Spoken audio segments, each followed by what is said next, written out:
Sveikučiai! Šiandien darom ypatingai gardų jautienos kulninės troškinį. Šįkart troškiniui naudosiu jautienos kulninę. Tai tikrai kieta mėsa, daug jungiamojo audinio, bet turi kaulų čiulpų. Tai yra ypatingai geras priedas troškiniui.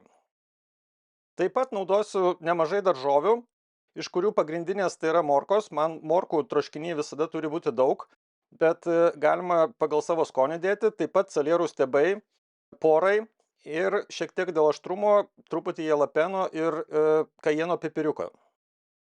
Dar naudosiu nemažai svogūnų, taip pat česnakų ir įvairių prieskonių. Tai iš prieskonių tai yra druska pagrindas, tada pipirai kvapieji, pipirai juodieji, taip pat truputį piri pipiriukų, lauro lapai, čiobreliai džiovinti ir petražolės. Jeigu nepatinka aštrumas, tai galima aišku aštrių prieskonių dėti mažiau. Kadangi troškinimas vyks gana ilgai, tai reikia kažkokio skysčio. Tai pagrindinis šiuo atveju pagrindas yra pomidorai, tai yra pomidorų padažas 2 rūšių ir jautienos sultinys. Taip pat, jeigu norit, galite įpilti ir tamsaus alaus. Kuriam kepsninę ir po truputį ją šildom, maksimali temperatūra neturėtų viršyti 150 laipsnių Celsijaus.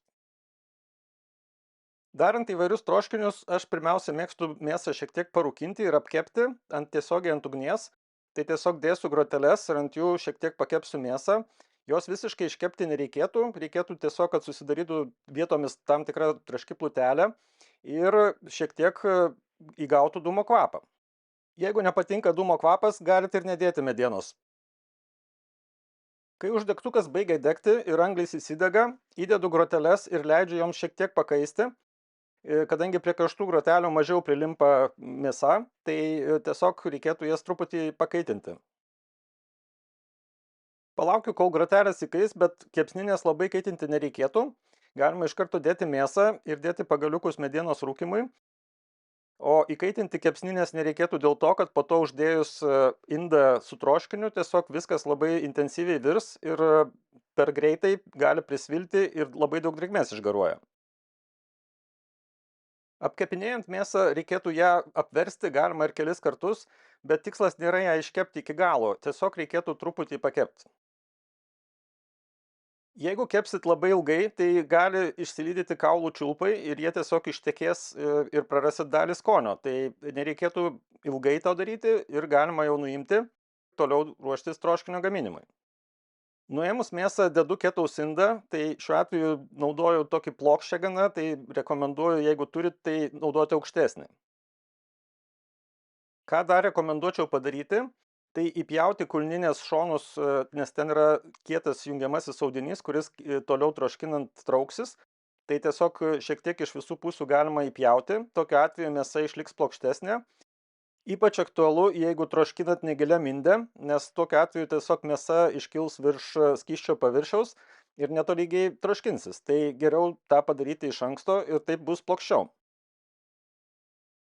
Įdėjus ketaus indą reikėtų jį pakaitinti, bet per daug neperkaitinti, nes dedam sviestą. O sviestas, jeigu aukšta labai temperatūra, jisai linkęs svilti. Tai tiesiog pakaitinu truputį, dedu svogūnus. Juos reikėtų apkepti, tai labai sukepti nereikėtų, bet galima ir daugiau pakepti, kad jie truputį paruduotų. Šiuo atveju pridedu druskos, kad procesas vyktų greičiau. Ir kai jau jie truputį suminkštėja, dedu česnakus. Juos taip pat truputį patroškinu, bet nereikia sukepti, nes pasidaro kartu skonis. Kai jau česnakai irgi truputį pasitroškina ir pasijunta česnakų kvapas, galima dėti likusius prieskonius. Tai dedu pipirus. Tai man grūdeliais pipirai troškinyje atrodo geresnis variantas, bet galima dėti ir maltus, tada dedu čiobrelius, petražolės, pipiriukus ir viską dar truputį pakepu. Galima pridėti ir iš karto ir laurų lapų. Tikslas vėlgi nėra labai iškepti kažką, bet tiesiog atsiskleidžia labiau skonis, jeigu truputį pakaitinat ant sviestuko. Kai jau viskas pakaista, galima dėti kitus ingredientus, tai dedu jautienos sultinį ir pomidorų padažą 2 rūšių. Tai vietoje galima naudoti pjaustytus pomidorus arba kažkokius kitokius, bet svarbu, kad skonis būtų malonus ir geras, jie turėtų būti šiek tiek saldesnio skonio, nes jeigu dėsit rūgščius, tai tada reikės papildomai cukraus. Sudėjus visus skystus ingredientus reikėtų truputį vėl viską pakaitinti, tam, kad su jų skoniai susijungtų ir po to jau galima bus dėti mėsą. Kaip jau minėjau, būtų gerai turėti aukštesnį indą, bet kadangi mėsos gabalai yra gana dideli ir plokšti, tai pabandysiu šį kartą troškinį padaryti tokiam mažam inde. Šiek tiek sunkiau yra, nes pridėjus daržovių praktiškai viskas indas jau yra perpildytas, bet daržovėms troškinantis jų tūris mažėja. Ir jeigu iš karto neužvirsit labai, tada neišbėgs niekas. Ir galima bus toliau troškinti, paskirstant tas daržovės tolygiau jau kepimo metu, bet svarbu, kad viskas tilptų į puodą. Darant troškinį skysčio gali būti ir daugiau, bet kuo mažiau jo yra, tuo daugiau bus koncentruotas skonis. Tai man užtenka, kad mėsa būtų apsemta maždaug 2/3 arba, kaip šiuo atveju, vos vos. Indą būtų gerai uždengti, jeigu nėra dangčio, tai kažkokiu improvizuotu daiktu arba aliuminio folija. Viso troškinimo metu temperatūra kamado neviršė 150 laipsnių Celsijaus. Jeigu naudojat veršienos kulninę, tai visas troškinimo procesas vyksta greičiau, apie 2,5 valandas, 3 valandas, kadangi čia yra senas jautis, ko gero, tai visas tas procesas užtrunka gana ilgai.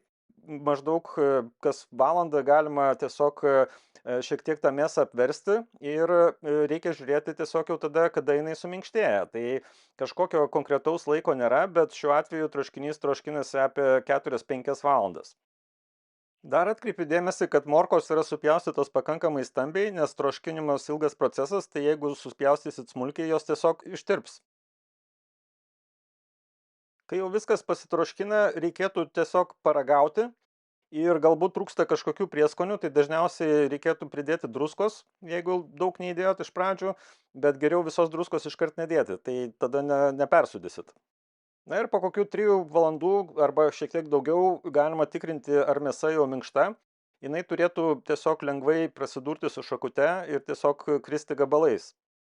Jeigu troškinimo metu matot, kad skysčio yra per mažai, jo galima papildomai pridėti ir troškinant. Jautienos troškinio kulninės ypač gaminimas užtrunka pakankamai ilgai, bet jeigu turit kantrybės, tai gausit labai gerą troškinį puikaus skonio. Ir tam papildomai dar duoda skonio kaulų čiulpai. Toliau periodiškai reikėtų patikrinti vis laikas nuo laiko mėsą, ar jinai jau yra minkšta ir lengvai atsiskiria nuo kaulo ir taip pat plėšosi. Ir kuo ilgiau troškinat, tuo iš esmės geresnis skonis, bet kantrybė visada turi ribas. Tikrai žiauriai skanus troškinys, tai labai rekomenduoju patiems pabandyti pasigaminti ir įvertinti. Skanaus ir iki kito karto.